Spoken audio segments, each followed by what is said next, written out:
Because there are some folks in the Lord's church that I have been in a study with who would differ on my view, or perhaps on all of our views, in regards to this particular topic. There is a gentleman that I know that preaches the gospel of Christ, who in a chat room refused to call abortion what it is, refused to call abortion murder. Said women have certainly the right to make up their own choice, make up their own minds in regards to either having an abortion or not having an abortion, would not take a stand against this sin, because that's what it is. It's simply sin, like all other sins that are mentioned in the Bible. But for some reason, this tugs at our heartstrings and tugs at our emotions more differently perhaps than other sins do. We're afraid to stand up and openly speak in regards to this topic. And so in that chat room, when this individual refused to make a stand in regards to what the Bible teaches in regards to abortion, it got me thinking, I wonder how many other folks are in the Lord's church today who have that same similar type of view. I would hope that there's none. I would hope that we would all be willing to take a stand and to say that abortion is wrong, that a Christian cannot have an abortion. It goes against the teachings of what we find in the Bible. It just goes against everything that we believe in as far as the Bible is concerned. The chart on the board there should bother us. There is a baby killed every 24 seconds. That's a lot of babies that have been killed, that have been murdered. I like to use this chart. It says, it doesn't show it as my screen here on the computer does, where it shows blood and blood spots and stains on the screen, because that's simply what abortion is. Abortion is murder. It's one life taking the life of another human being. It is a human being that we are taking the life of, no matter what society wants us to think, no matter what society wants us to believe. Doesn't matter if you're Republican, Democrat, Independent, abortion is murder. And we have to call it what the Bible calls it, murder. It's taking a life. Now the Bible in the New Testament doesn't explicitly say that abortion is murder, but God's law from the beginning was, thou shalt not murder. And today, in the tenets of the Ten Commandments, living in the tenets of the Ten Commandments, Christians today are not to murder. We would say someone going out here and pulling a gun on an individual on the street corner, and pulling out a gun and just for no reason at all and taking the life of that person, oh, we would be in an uproar about that. We would say that person needs to be convicted. That person needs to go to jail. That person maybe even needs to lose their life because they've taken a life. And so we look at abortion differently. And why is that? Why is it that we look at abortion differently? On January 22nd, 1973, the Supreme Court of the United States ruled on the Roe v. Wade case, striking down Texas law prohibiting abortion. And since 1973, abortion has been legal in the United States. In the court ruling, personhood was denied to the unborn, in spite of the fact that the unborn can be heirs, have the right to sue for damages, and to have a guardian appointed on their behalf, so on and so forth. In the year since the 1973 ruling, 20 million unborn babies have been slaughtered in American clinics. More Americans have died by abortion than in all of the wars in which our soldiers have participated. In July 1989, the Supreme Court upheld the right of the state of Missouri to place restrictions on abortion. This has thrown the abortion issue into the hands of state legislators, making it a political hot potato in coming elections.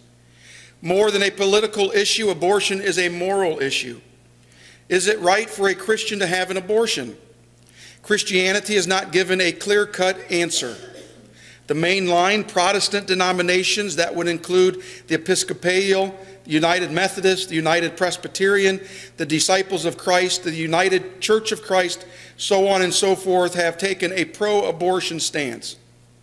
The Roman Catholic Church has taken not only a stance against abortion, but also a stance against birth control. Evangelicals have clearly taken a clear-cut stance against abortion. We should not be asking, what do the churches say, but what does the Bible say? And the question we're going to deal with today, looking all the charts that I have and all the statistics that I have, is abortion sinful? And the only conclusion, I'm going to give it to you now, the only conclusion that we can take away from this lesson this morning is that abortion is sinful. Let's start with a few charts this morning. Certainly want to deal with this topic of worldliness, of abortion. It certainly is a nation that has been polluted with blood. It's a society that has been stained with so much blood. We have so much blood on our hands today. We're going to have to answer for the blood that is on our hands. In the book of Psalms 106 and verse 38, the New King James says, "And shed innocent blood, the blood of their sons and daughters, whom they sacrificed to the idols of Canaan, and the land was polluted with blood." You can go on and read that, the verses before that, the verses after that, especially the verses after that. We can see that the Lord was not happy with this situation, that the Lord's anger was kindled against these folks for doing these kinds of things. And so as we think about abortion today, I don't think any of us in the auditorium today would even give a second thought to having an abortion for all of the reasons that are given today. We would make a stand and say, no, I'm going to have this baby.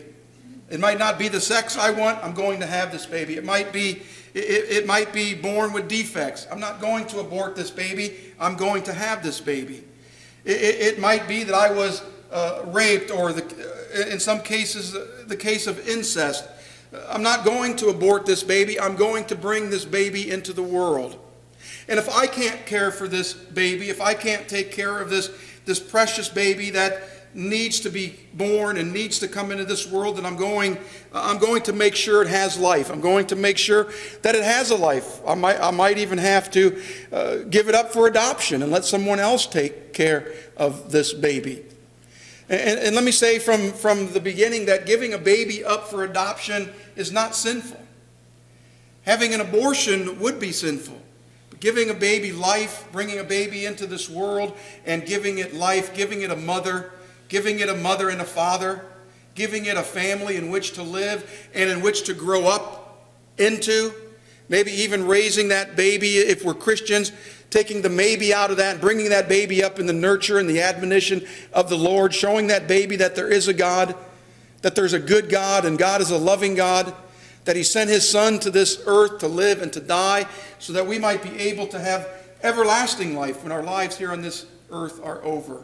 And that's the God that we serve, a God who is a loving God, not to be reminded of parents or those who lived centuries, years before us, who did terrible things, horrible things to precious little souls. Let's not be that way, and let's teach these things to our children. Let's teach these things to those who we come in contact with. As we think about abortion, we think about the laws in which we live today. There was a book that was written that is entitled "I Was Wrong." It was written by really two individuals. Roe versus Wade, January 22nd, 1973, as I've already mentioned. The alias Jane Roe was used for Norma McCorvey, who was pictured in this picture here, on whose behalf the lawsuit was originally filed, alleging that the abortion law in Texas violated her rights, her constitutional rights, and the rights of not only herself but other women as well. The defendant was the district attorney of Dallas County in Texas, Henry Wade. The court's decision in this case was that the Ninth Amendment is stating that the enumeration in the Constitution of certain rights shall not be construed to deny or disparage others retained by the people, protected by a person's right to privacy. And so in essence what the Supreme Court ruled was that women, in having a consult with their doctor, with their physician, have a constitutionally protected right to have an abortion in the early stages of pregnancy, that is, before viability, free from any type of government interference whatsoever. In 1992, the court reaffirmed the right to abortion in Planned Parenthood versus Casey. However, the ruling significantly weakened the legal protections previously afforded women and physicians by giving states the right to enact restrictions that do not create an undue burden for women seeking an abortion. 35 states currently enforce parental consent or notification laws for minors seeking an abortion. Congress has barred the use of federal Medicaid funds to pay for abortions, except when the woman's life would be endangered by a full-term pregnancy or in case of rape or incest. 17 states use public funds to pay for abortions for some poor women, but only 4 do so voluntarily. The rest do so under a court order. About 13% of all abortions in the United States are paid for with public funds, virtually all from state governments. Let me say that again. About 13%, 13 out of 100 of all abortions in the United States are paid for with some kind of public funds. Virtually all those funds are coming from our state governments. 20 states have laws that could be used to restrict the legal status of abortion. 4 states have laws that automatically ban abortion if Roe were to be overturned. And so if Roe v. Wade were to be overturned, there are some states, 4 states, that would say abortion is to be banned in our states. We're not going to allow an abortion to happen in our states. There's only 4 states in the Union that would ban abortion. 13 states retain their unenforced pre-Roe abortion bans. 7 states have laws that express their intent to restrict the right to legal abortion to the maximum extent permitted by the U.S. Supreme Court in the absence of the current law, Roe v. Wade. And so, as we think about those kinds of things, as we think about what the law is in our society, in our world today, I guess what we're trying to get to in this is what is the Christian to do? How is the Christian to act differently than what the law says? Now, to me, it's really a no-brainer. It's no different than looking at, say, the law of gambling, where playing the lottery today is accepted in all circles of society.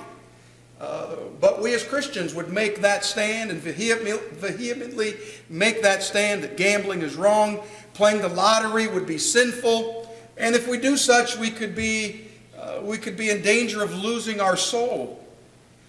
But when it comes to abortion and what the law of the land says, we kind of shy away sometimes as children of God and say, well, maybe a woman does have a right to choose. Maybe a woman can choose if she wants to have this baby or not have this baby. And so the thing that gets into our minds and into our thinking, the thing that gets us the most is it pulls at our heartstrings. And what we have to do, friends, is we have to make that stand. We have to recognize what sin is, and if sin is sin, it could damn us to an eternity in hell. And if abortion is sin, abortion could damn us to an eternity in hell. Therefore, I'm not going to have any part of it.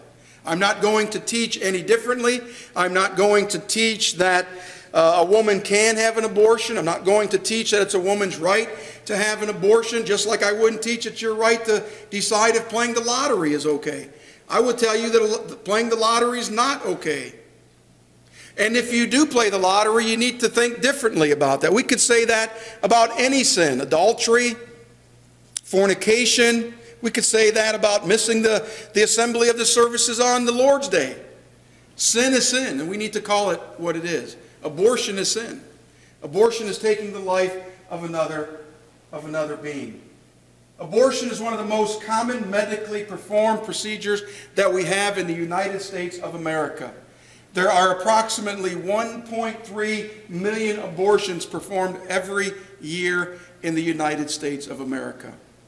And to those of you who involve yourselves in that type of thing, going out and being an advocate against abortion, I salute you for doing so, to get the word out, to let people know what your stand is, to let people know that you believe that there is a God, and that our God and our Bible teach that abortion is wrong, that abortion is sinful, that we do need to stop abortion. We need to fight against those who would say that we need to keep it legal in our society today.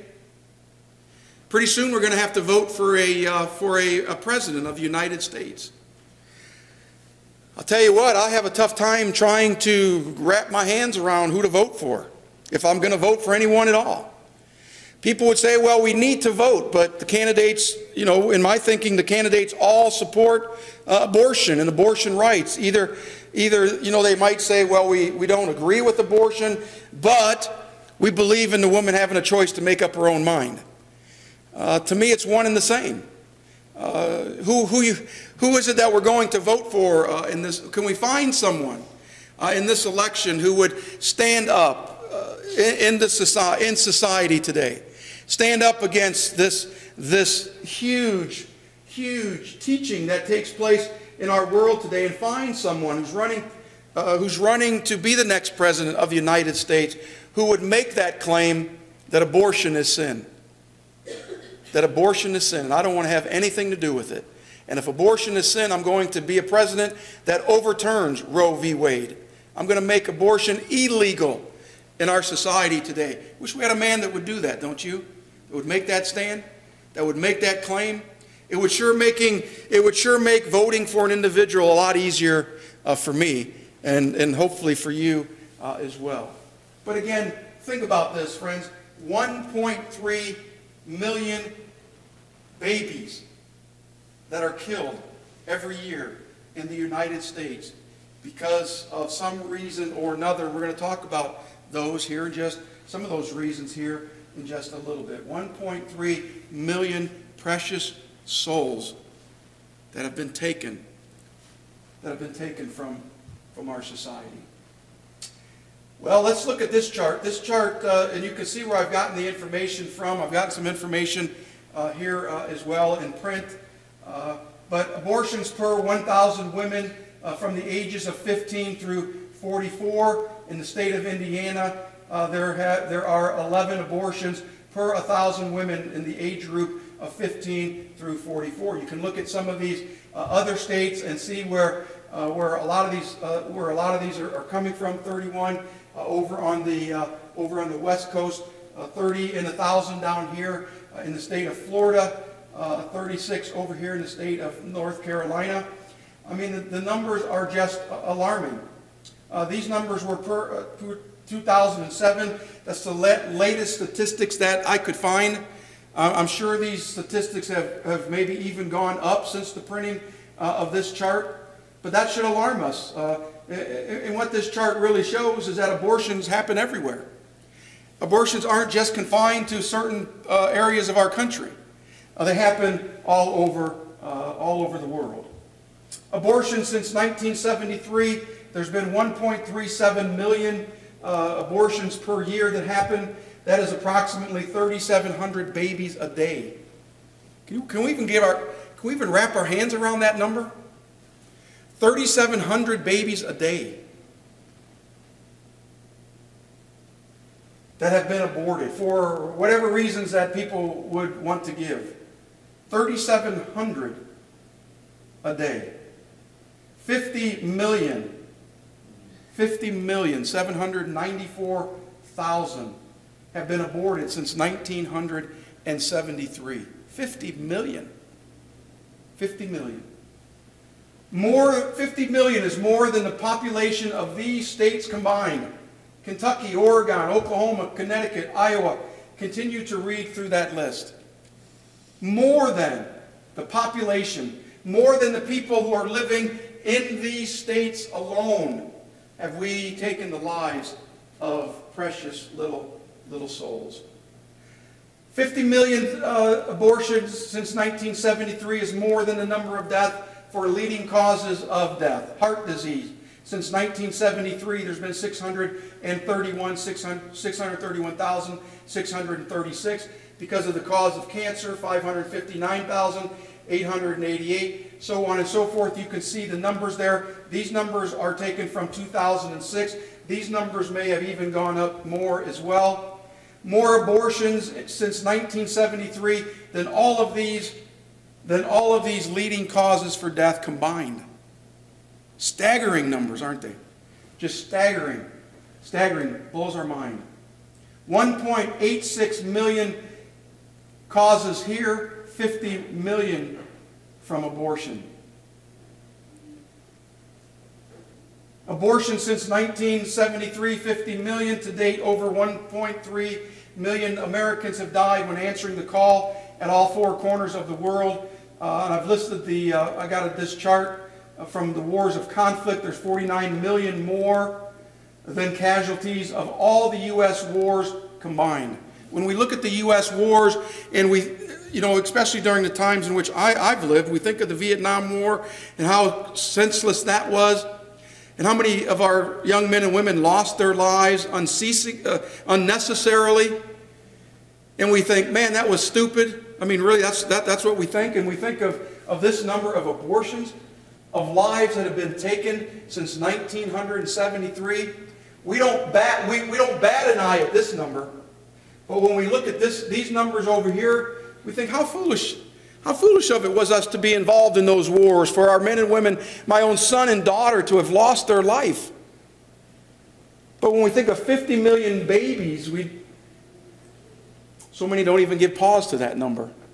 And it's an alarming statistic. Since 1973, 50 million babies have lost their lives. Adolf Hitler, remember him? He murdered 6 million people, and we call him mad. He murdered 6 million people, and we call him evil. He murdered 6 million people, and we call him sick. What do we call those who murdered 50 million people, 50 million babies? What do we call those individuals? Number of abortions reported, a number of legal abortions. And again, that would be legal according to our society. You can see down here in 1970, there were about 200,000 legal abortions that were performed. It's climbed all the way up in 1990 to just over 1.4 million. It has come down in recent years. The latest statistic that I could find was in 2004 to just a little bit over 800,000 abortions that are being performed. With respect to the abortion issue, would you consider yourself to be pro-choice or pro-life? Back in 1995, 33% of those surveyed said that they were pro-life. 56% of those said that they would be pro-choice. Today we see, or in 2009, we see where that number has come down for those who are considered to be pro-choice to 42%. It's the first time that you see on this chart really where anyone who says they are pro-life is at an all-time high of 51%. And I'd like to see some statistics after this. This was the latest information that I could find. And maybe some of you who attend those rallies and have better information than what I'm showing here this morning could attest to that later. But maybe this is even swinging more upward, as we would hope it would, for those of us who would determine to be pro-life. Some of these numbers where they are really low should really bother us. 33% is an alarming number of those who would choose life over death, especially as it relates to aborting a baby. Combined position on legality of abortion from May 8th through May 11th, 2008, of those who were surveyed, 28% of those surveyed said an abortion should be legal under any circumstance. Some said legal under most circumstances, 13%. There were 40% that said legal only in a few circumstances, and some 17% would say illegal in all circumstances. If you come over to May 7th through 10th of 2009, you can see where those numbers, except for this column here, where it should be illegal in all circumstances, it has grown, and that's a good number. And so maybe again, as we see more data coming in from these charts, we see where perhaps and prayerfully more people are making that stand for abortion, and these numbers hopefully are continuing to come down. Now this is a chart I don't really like to talk about. I throw it in here to just tell us how these babies are murdered, or show us how these babies are murdered. I was Googling some images for this lesson, and I saw a disturbing graphic where this doctor had a gun in his hand and he held it to the abdomen of the woman who was pregnant. And of course, the thing that went off in your mind is, yeah, that's how babies are murdered. How babies are murdered today.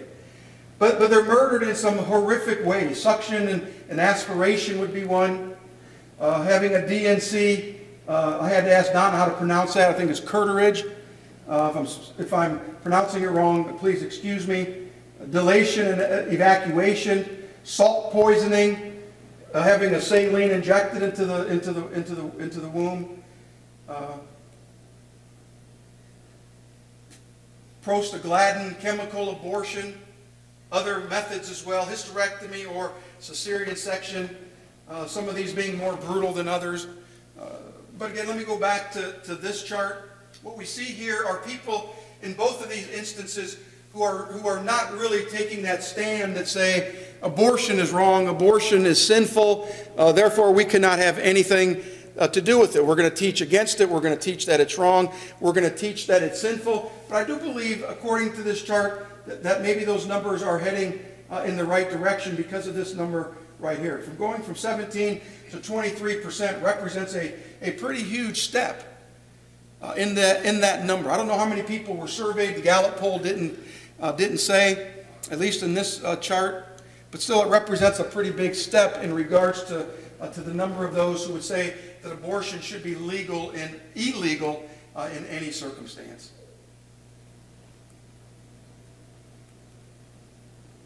As we think about these, I just put a little thing in there saying all those are inhumane.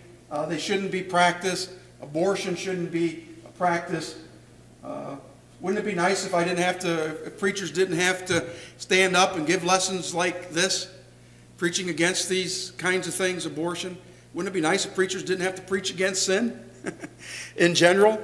But certainly we do, and this is no exception. I gave you some more statistics. Who's having abortions?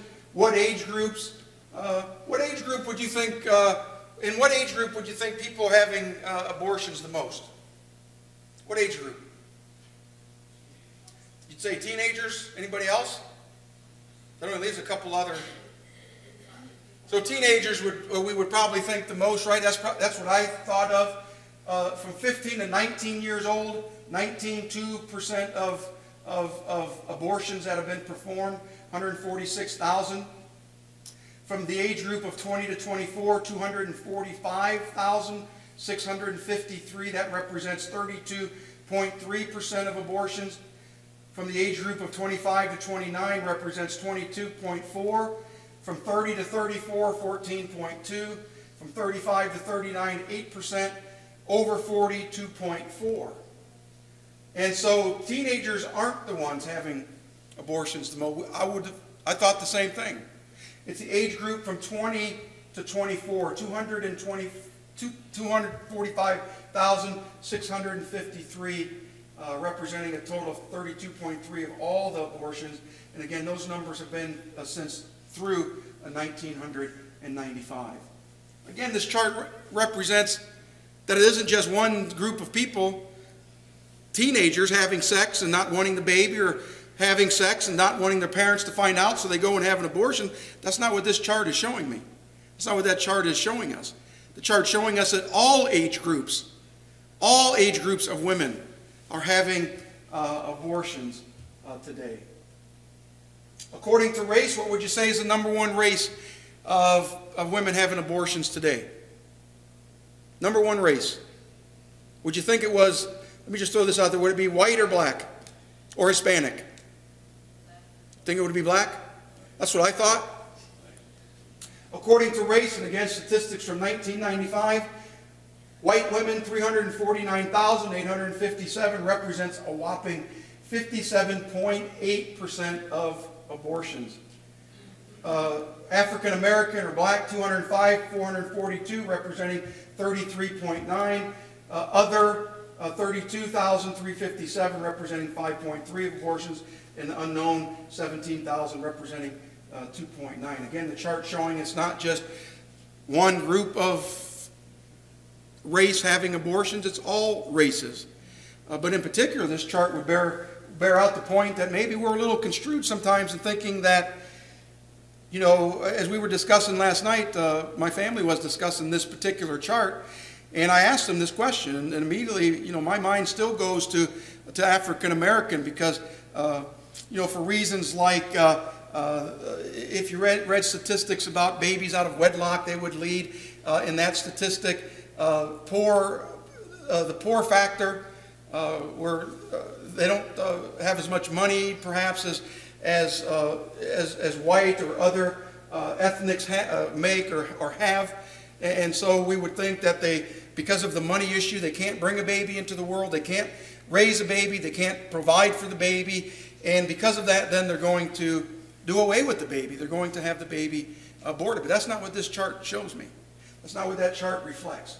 The 349,857 abortions were performed by those who are Caucasian or white women. Again, those statistics come from 1995.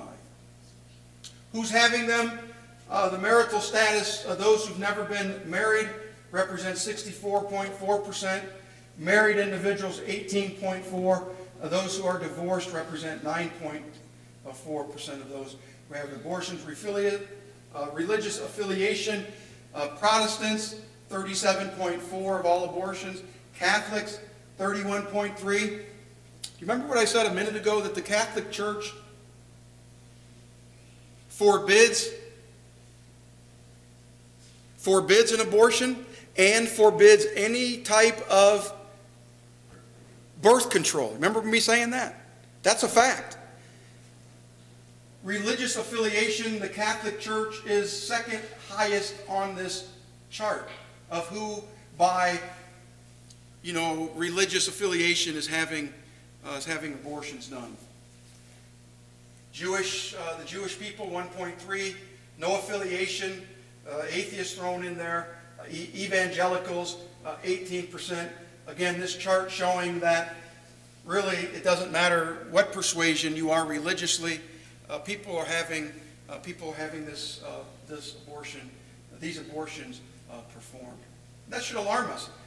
Maybe we don't know of anyone in particular who's you know, in the church who's having an abortion. Like I stated earlier, I have a friend who would teach that he's pro-life and you know, wouldn't make a stand that abortion is murder. To me, that just really makes my stomach uneasy when we know that certainly the Bible teaches against that. But to see these kinds of numbers, to know that religious people should know better, to know that people of the book, who read the book and understand the book and hear these kinds of lessons taught, know better than to go out and to have this performed, when those who are Protestants represent the highest. Donald Trump calls himself a Protestant. You know, and we know, at least if you've done any background search on him at all in regards to abortion, it would bear the point out that I made earlier in regards to his stand.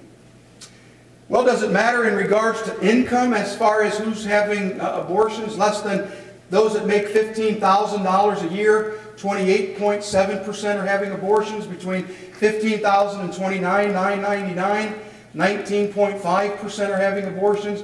Those that make $30,000 and up to $59,999, 38%.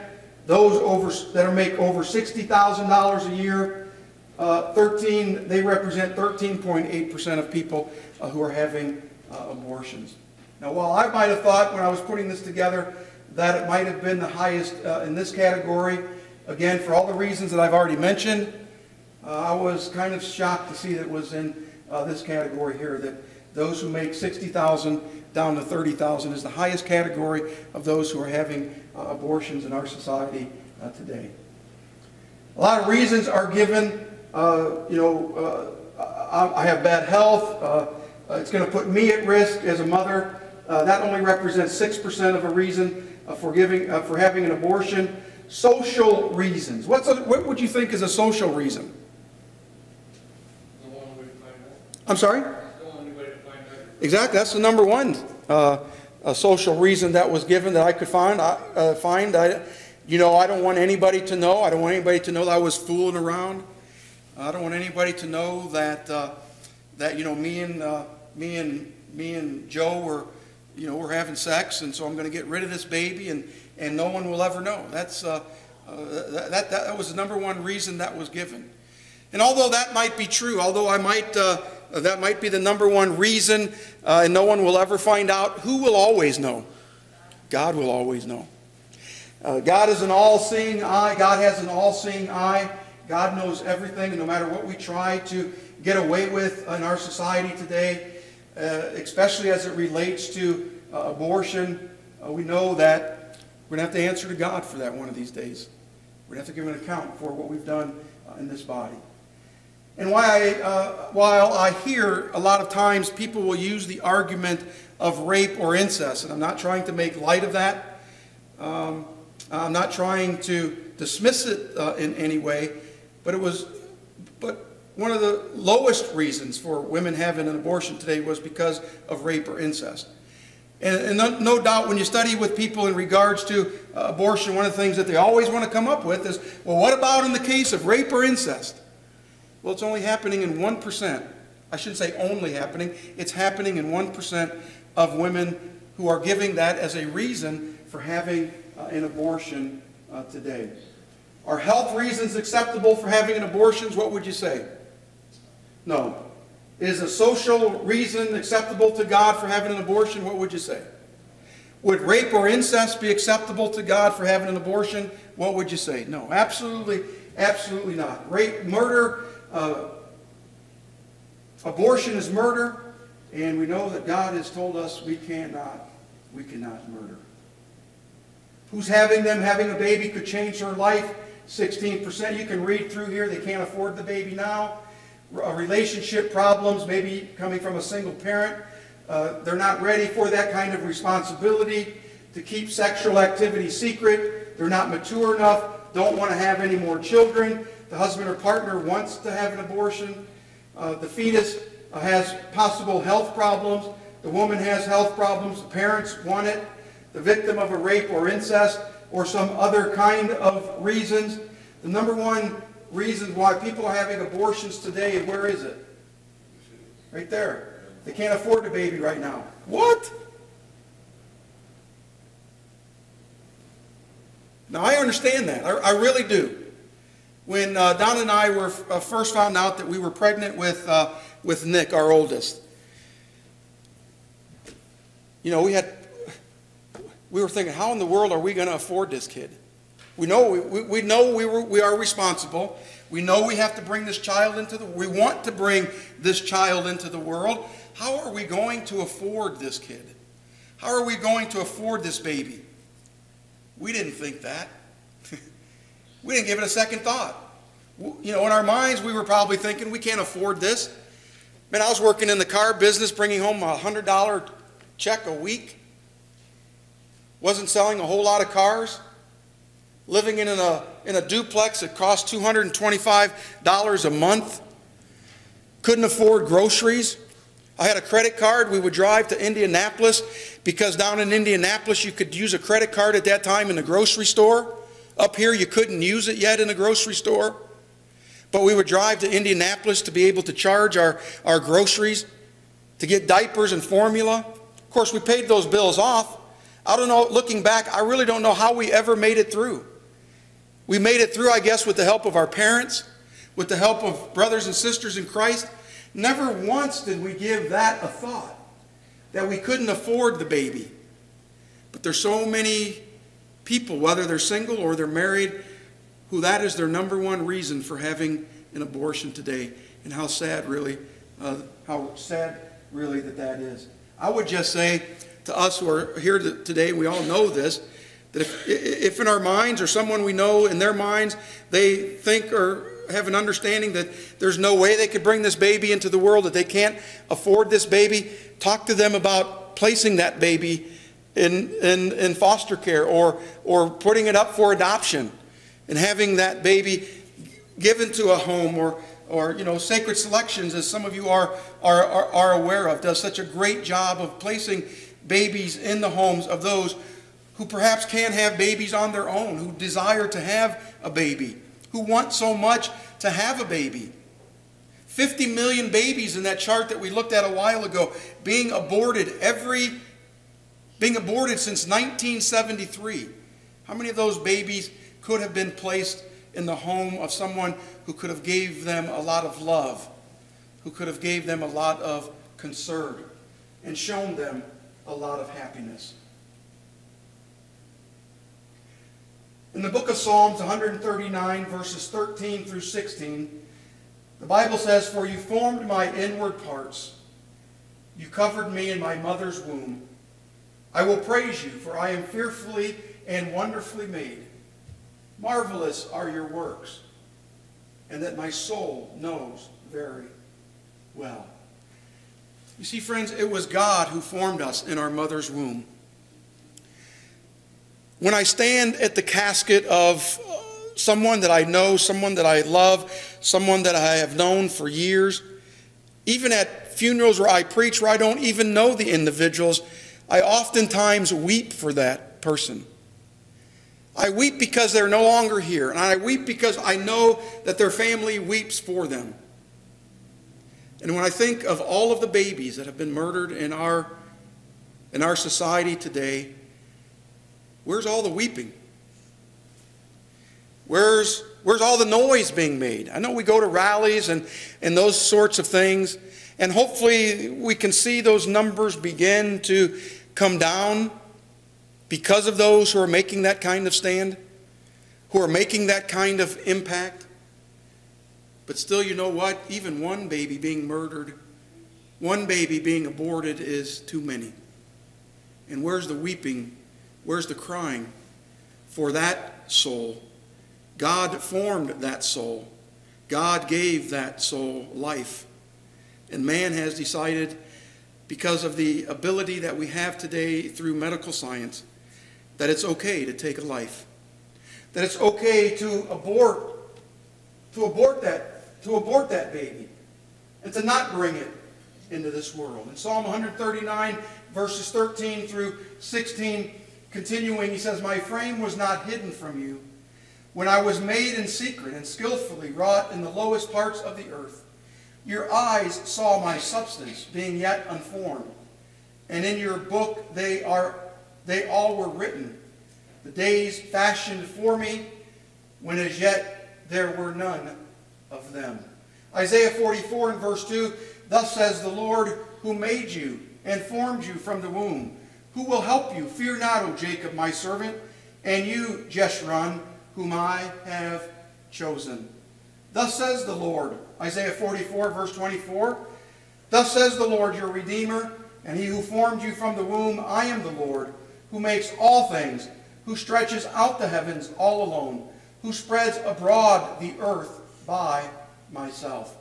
In Jeremiah chapter 1 and verse 5, "Before I formed you in the womb, I knew you. Before you were born, I sanctified you. I ordained you a prophet to the nations." In Job chapter 31 and verse 15, "Did not he who made me in the womb make them? Did not the same one fashion us in the womb?" In chapter 10 and verse 18, "Why then have you brought me out of the womb? Oh, that I had perished, and no eye had seen me." Psalm 127 and verse 3, "Behold, children are a heritage from the Lord. The fruit of the womb is a reward." In Exodus chapter 21, verses 22 through 23, "If men fight and hurt a woman with child, so that she gives birth prematurely, yet no harm follows, he shall surely be punished accordingly as the woman's husband imposes on him. And he shall pay as the judges determine. But if any harm follows, then you shall give life for life." 2 Timothy 3, 1 through 4, "But know this, that in the last days perilous times will come.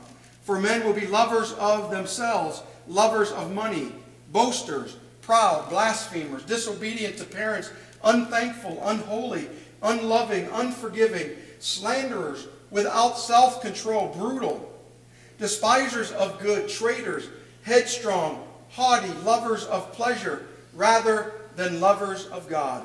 And what he says here is that in the last times, when these dangerous times will come, men are going to be what?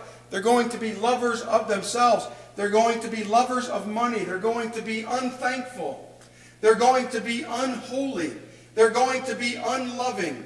They're going to be without self-control. They're going to be brutal. They're going to be despisers of what is good. They're going to be headstrong. They're going to be lovers of pleasure rather than lovers of God. Does that sound like the society in which we live today? Does that sound to you like those individuals that are involved in aborting these babies in the society in which we live today? Certainly it does. And certainly we should be on guard, because they are lovers of themselves rather than lovers of God.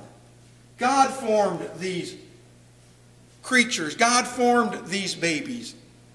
I put the passage up there from Job because you remember Job said, "Why did you bring me out into this world? It would have been better to have left me in my mother's womb and to have died." No, Job, it's better for you to have been born, to be turned into the man that you are. You are a man who walked with God. You are a man of great character. How many of those 50 million babies that have been aborted since 1973 could have had the same character as a man like David, as a man like Jeremiah or Isaiah, or a man like Job, or a man like Bill White, or a man like Ray Rodriguez, or any of the others of us here this morning, women included? How many of those babies could have been the next president of the United States? How many of those babies could have been an elder in the Lord's church?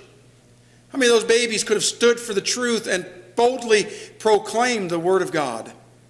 I would say there could have been some. There could have been some. There probably would have been some. How many stories that I have heard of those mothers who decided to have an abortion and at the last minute changed their mind and have brought that baby into the world. I've read stories of those men and those women, those men who've come into the world to be gospel preachers, to teach against the sin of truly what abortion is, to hear women proclaim from their own words what it was like to have been given up for an abortion and to have their mother change their mind, or to have lived from having an abortion, to have lived and to be able to tell their story, and how that tugs at our heart and how that gives us hope that certainly there are people in this world who do care, that there are people in this world who do have a different mindset than those in our society, those who are of the world. This is a worldliness problem that we have. This is a problem that is in our society. It's a problem that we need to stand against, and it's a problem that certainly we need to denounce. Those who are unloving, those who are without natural affection, is the terms that are used in the King James. And certainly I would say amen to that. I would agree with that 100%. In Isaiah chapter 49 and verse 15, can a woman forget her nursing child and not have compassion on the son of her womb? Surely they may forget, yet I will not forget you.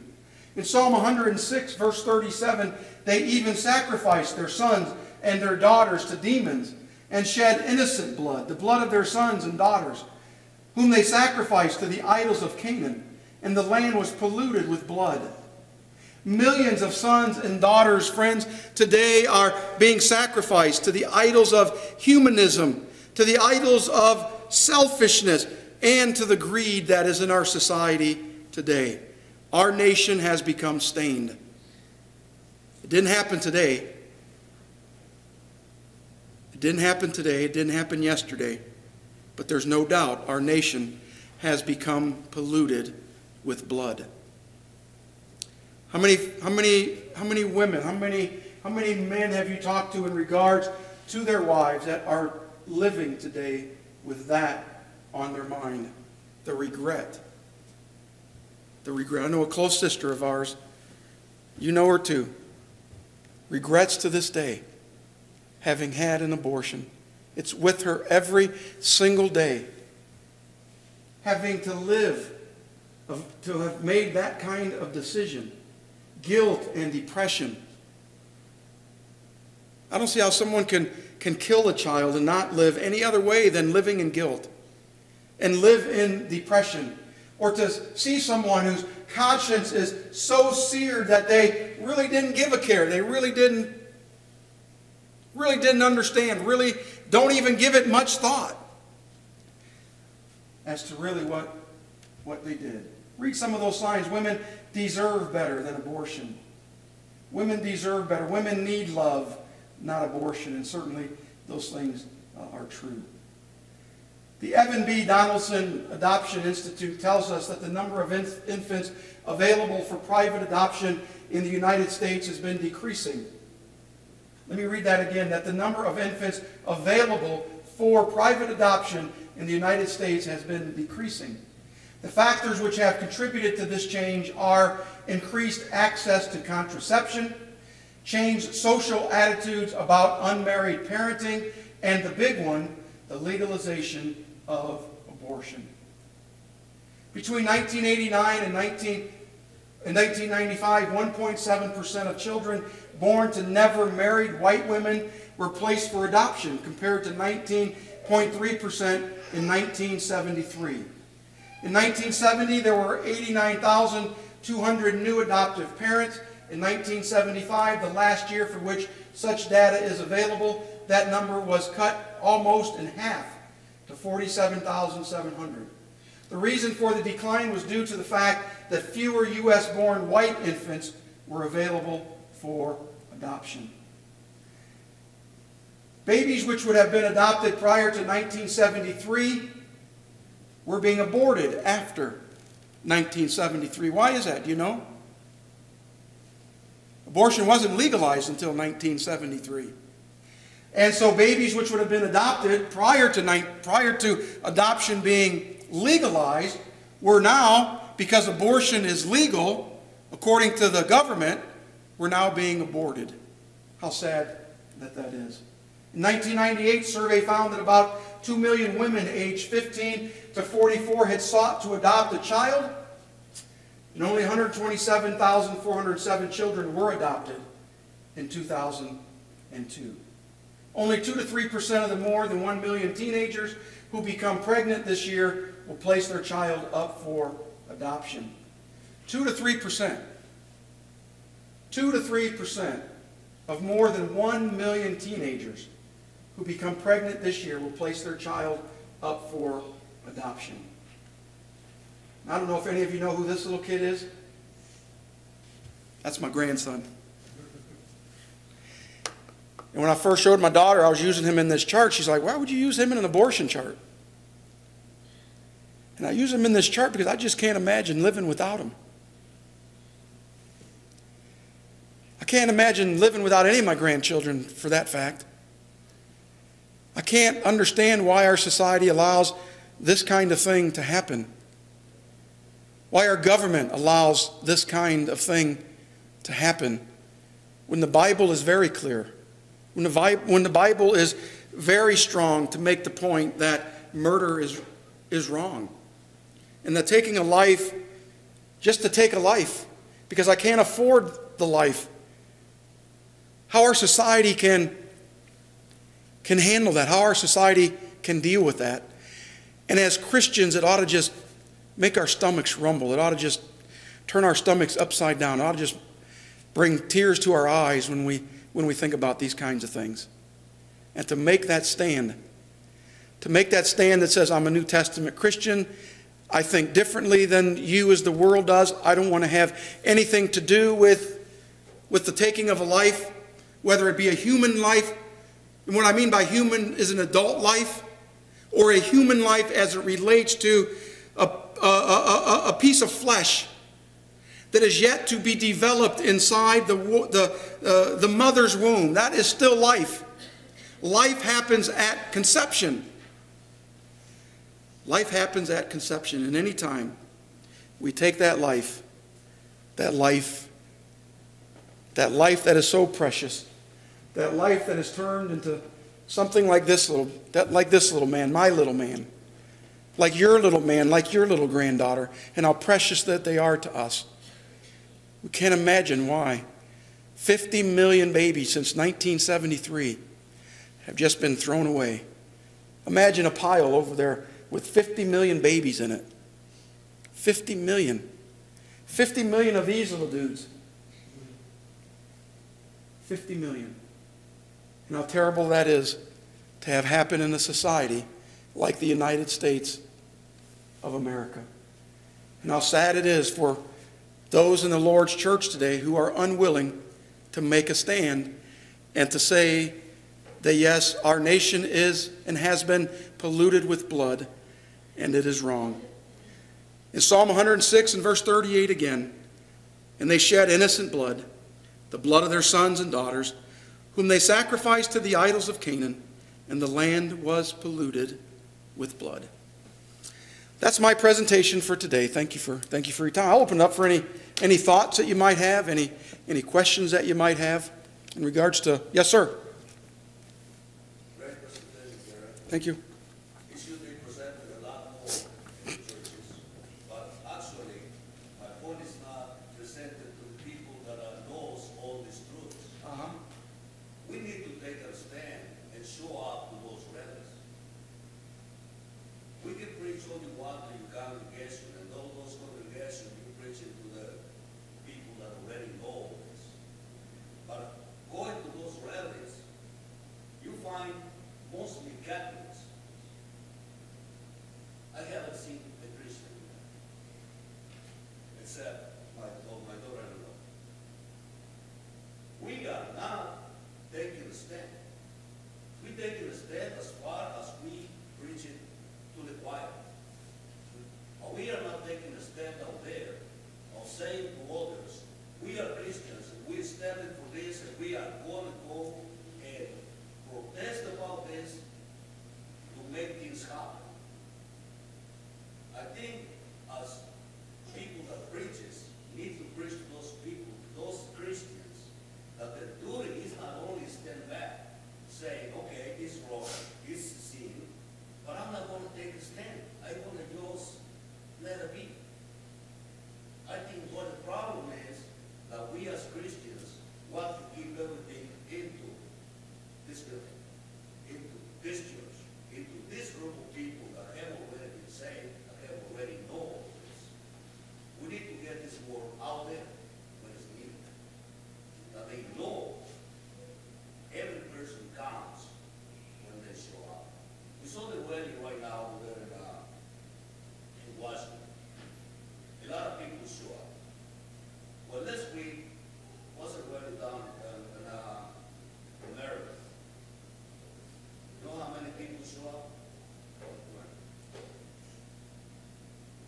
20 people out of how many churches are around that are taking their time to voice it. The government listens to those that voice it.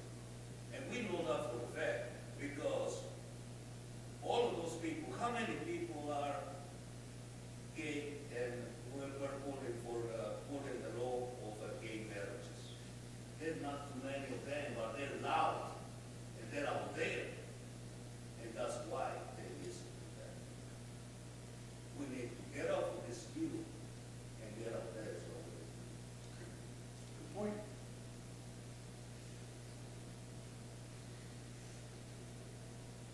I think that one of the things that Christians maybe should think about, that maybe they don't, maybe they do, I don't know, but there are certain types of birth control that, and some of them probably are not all that popular, or maybe not used that much today as they were in days gone by, but there have been certain types of birth control that really was nothing more than an abortion.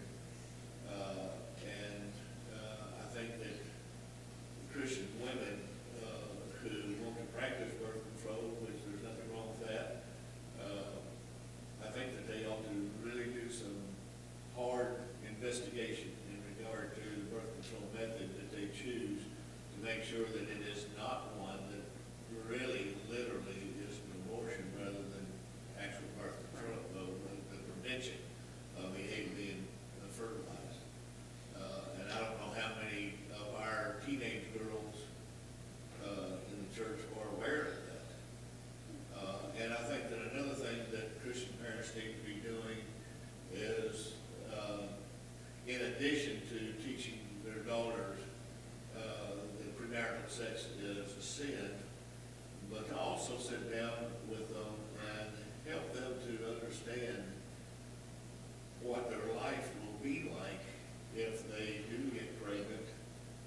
faced with. They might think that they would never even begin to consider abortion, when in fact, when it happens, I know that sometimes it does. It becomes a factor that is being considered.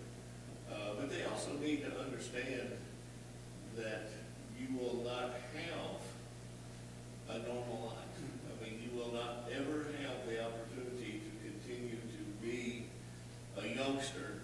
You have to grow up immediately, you know, and maybe they have the boyfriend or whomever it was that impregnated them. Maybe they say, well, we're going to get married. Well, a lot of times that particular person is not a member of the church who doesn't care about God's marriage laws, and so maybe they do get married, and 2 years after marriage, they don't like this parenting thing. They don't like getting up in the middle of the night to take care of a crying baby, and they just take off, you know, and they divorce the girl for an unscriptural reason, and now she is maybe 20 years old and unable to be married for the rest of her life. These kinds of things need to be explained to our teenage girls, and to the boys too, as far as that goes. I don't mean to put it all on the girls. Parents need to be very straightforward with their youngsters in explaining to them why God has legislated this so drastically, because it is such a life-changing event. And they really need to be aware of that, to help them, give them every ounce of help in making good decisions, because they're not getting any help from our society. In our society today, rather than getting pregnant as a teenager being a very negative stigma, it really carries hardly any negativity to it at all anymore. I know when I go back to Texas to visit my sister, who is still teaching Latin in high school, and sometimes when I'll go up to the school to take her to school, and I go inside because it was the school that I went to, the same school building, and what I saw just was absolutely shocking. Girls that had gotten pregnant and they had to quit school because now they got a child, but they were bringing their babies. They, you know, there's no father in the picture. Some of them didn't even know exactly for sure who the father was, but they were bringing their babies to school to show their friends before school actually started, almost like a trophy. You know, look at you, what I have. And I made mention of this recently in Bible class, I think. Everyone, married people and everybody, needs to understand, when you make the decision to bring someone, a child, into this world, you're bringing an eternal soul into existence. And that eternal soul is going to either die forever in hell or live forever in heaven. But you're bringing that soul, which is eternal, and you've got a tremendous responsibility before God in regard to that soul. And we need to make sure that our youngsters understand that too, especially that. And piggyback on that a little bit, we have all been there where, you know, when we were younger, maybe in our teens, we had those urges and desires and those temptations, but yet we've grown a little bit older. Those temptations and urges didn't leave our young people; they're still there, and they need to be taught. They need to not only be taught, you know, the Old and the New Testament and the books of the Bible, and they need to be taught about worldliness and sex and premarital sex and all those kinds of things, so that they can make a wise decision. I'm not saying that everyone who makes a decision to have sex before marriage and ends up with a baby wasn't taught those things. That's not what I'm saying at all. I think that we just need to do a better job at teaching our young people. I have friends that I grew up with in the Lord's church who became pregnant out of wedlock. And it seemed to me, after going back and thinking about all that transpired, and I don't know all the private things that went on, but it was just like, it wasn't any big deal. Bring the baby into the world, ask God to forgive you, and then move on. And I didn't appreciate that because of the example that it was leading for the other young kids. Because we need to say that was a sin. And God's not approving of that kind of lifestyle. Doesn't approve of it. Yes, God will forgive you. I'm not saying that He won't. He will forgive you. But to treat it like just ho-hum, I don't think we should do that. Recognize it as sin. Call it sin. Pray for the person. Pray for the one that they're bringing into the world. Pray for everyone that's involved. Pray for the dad. That the right thing might be done. And then to move on. Not just to treat it like it's another event in our life. It's a sad day, really. And I've seen so many of the kids that I grew up with, even in the Lord's church, who went the way of the world. And that's really a sad commentary. Danielle? I was going to say, I was going to get mad at you, Bill, if you didn't mention the boys, too. Because, to be quite honest with you, in the world today, I worry more about my sons ending up getting some girl pregnant rather than my daughter getting pregnant. Because I know, for a fact, that if she makes a mistake, she'll have the support of her family and her friends in the church and everyone, that if she sins like that, she has that support. But if my sons go out and get a girl pregnant, I don't know what family system that girl has, how she's been raised. They have no legal control over their son or daughter being born. I have no legal control over my grandchild being born. And that's really sad. Yeah. 2 days ago, I received a call from a mom who was in trouble. Her 17-year-old son got a girl pregnant, and this girl is going to go get an abortion. That's sad. That is. It's really sad. They have no legal control. The 17-year-old son has no legal control over that. Luckily, with enough prayer and everything, that girl is deciding to go get help with the Women's Center, and she's deciding right now to keep that baby. She's 9 weeks pregnant right now, so. And how far along is she? I'm emotional. I know, hey, this is an emotional subject. She's 9 weeks pregnant. 9 weeks. So, they're both 17-year-olds. Her parents are really pushing her to get an abortion. What faith are they being on? I'm not sure. Not that matters, I was just interested. Yeah, that's a shame. And, as I prepared for this lesson, I couldn't help but think about how many times I've heard a lesson somewhat along these lines of abortion in the Lord's church today. It's more than going to a rally. It's more than just saying, let's make a stand. It really involves a lot of hard work, just like teaching against any other sin does. We would teach against adultery very, very forcefully and very strong.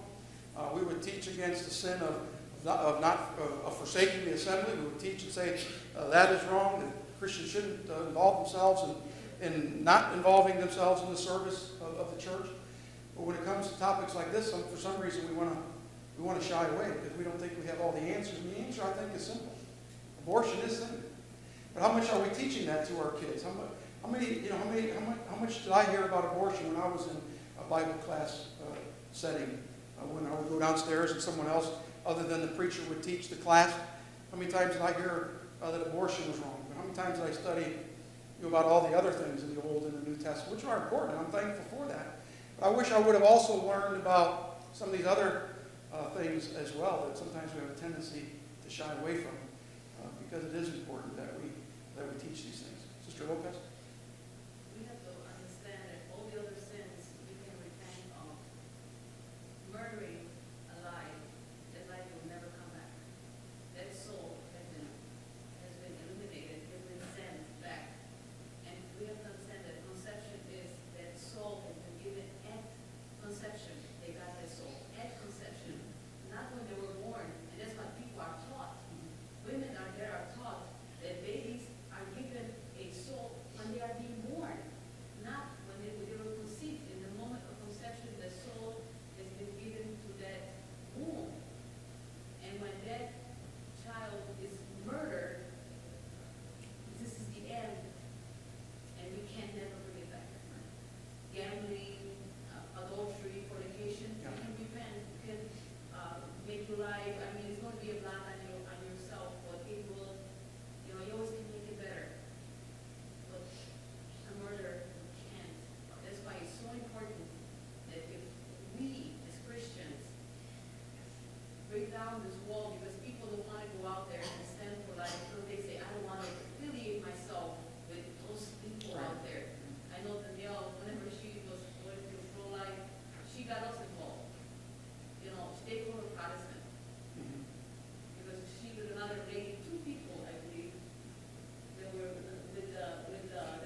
thing I would say to that, and I'm not saying that rallies are wrong, but there's, you can go to rallies. There's certainly nothing wrong with that. But you can voice your opinion. You can write articles. We can preach against it. We can teach against it. Doesn't mean that we have to involve ourselves in every single rally that's out there. I'm not saying that we can't and that we shouldn't go to rallies. We certainly can. But to say that people who don't go to rallies are wrong, I wouldn't go that far. I would certainly say that we can avail ourselves to those kinds of situations. If I knew that two homosexuals were getting married in the church next door this Saturday, I certainly wouldn't barge down the doors and start speaking that homosexuality is wrong. I have another avenue or venue where I can vent my distaste towards homosexualities. In the case of abortion, I don't have to go to every rally that's out there to vent my frustration or to show my distaste against abortion. I have other ways I can do that. I'm thankful that you choose to go to rallies and that sort of thing. And maybe more people need to be involved in rallies. But I wouldn't make a blanket statement and condemn everyone who doesn't go to a rally. I certainly wouldn't go that far. If we feel the need to go and express our opinions against abortion, that certainly would be a right of ours to do that, a choice of ours to do that. And as I said in my opening remarks or somewhere in there, I'm thankful for those of you who do and go and voice your opinions and hold those signs up to speak against abortion. You may do it that way. I may stand in a pulpit and do it. I might be in a chat room on Facebook and do it with somebody who believes that abortion is wrong. And so we all have different ways of showing our distaste, of holding up the banner for Christ, so to speak, in regards to standing against abortions. And so I think there are a lot of ways we can do that. It's not just at rallies. Rallies are good. Rallies are fine. But to make that blanket statement where people are wrong if they don't go and we're not showing our works if we don't go, I wouldn't go that far. I wouldn't say that. Certainly we can go to those things and express our views that way. But there are other ways to express our views as well. I think it comes down to basically going back to the talents that we have. We all have talents for certain things, and your talent or your comfort zone may not be that you're good when it comes into doing things like that. Okay, that's one of their strong points, one of their talents. It might be mine. It's just I think it's where our talent lies. It's something that we're comfortable in doing and good at doing in God's work, and are able to do it the best way that He wants us to accomplish that. And I think, too, when we think of these rally things, Christians really need to be careful. Because sometimes those things get out of hand. I've seen them where they've got out of hand. And those who would make a stand for Christ and say, I'm a Christian and I'm standing against abortion, sometimes we get carried away. I'm not saying you do, but I've seen and heard where it has happened where they got carried away, maybe used language they shouldn't have used or a tone that they shouldn't have used. And then people are questioning if they really are a Christian, if they're really a Christian that's standing against abortion, or if they're just there to make noise, that sort of thing. So even if we do go to rallies, even if we do talk to people in chat rooms or one-on-one in regards to this topic, we really have to be careful, how we come across, lest someone really question our Christianity. But if someone wants to question me for being a Christian because I say abortion is a sin, then have at it. If I'm going to make that stand and prove by the Bible that murder is condemned by God, that's okay with me. I'm willing to live with that. And so let's just be careful how we interact with people in these situations in which we put ourselves. Yeah, every individual here has a realm of influence. Absolutely. People that they know, people that they do business with, or whatever. And one of the things that we can do is, anytime within that realm of influence, we hear of someone who is advocating the right, a woman's right as far as choice, then rather than just standing there silent, just speak up and say, I disagree.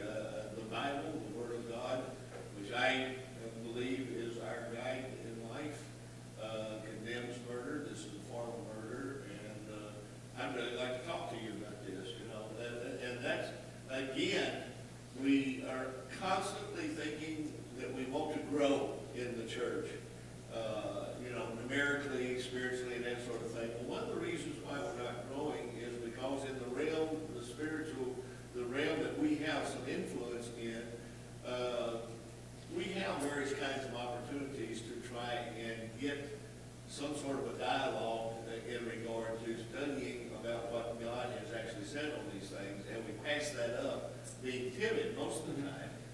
But anytime somebody advocates homosexuality or abortion or that sort of thing, we need to have the courage to speak up and say, well, I disagree with you. But, you know, what I'd really like to do is sit down and talk with you about it, you know, let's see if we can come to an agreement about that. And if we influence the people within our sphere of influence, that's as good a way as any to try and make your stand for what is right. And hopefully, by doing that, you'll be able to have a study with somebody and convert them to Christ, which is what should be our ultimate goal anyway. Nick? Yeah, earlier you made a statement similar to the effect of how often, as a child, did you hear about abortion being wrong? And obviously, prior to 1973, it seemed like it was a very big issue. Well, I would say the same would probably be true for us hearing about homosexuality or gay marriage being okay growing up in the times that we did, because morally, the majority of people agreed that that was wrong, right? And one of the ways that I agree with Mr. Lopez, and not necessarily being at maybe every rally that there is, but Christians and moral people for the last 50 years have been so silent, Right. that we find ourselves bombarded with such evil throughout the world that we could spend every waking minute fighting against some form of sin that is absolutely wrong because we've been silent for so long. So I can see his frustration and see that we do need to get involved, we do need to be louder, and whether it may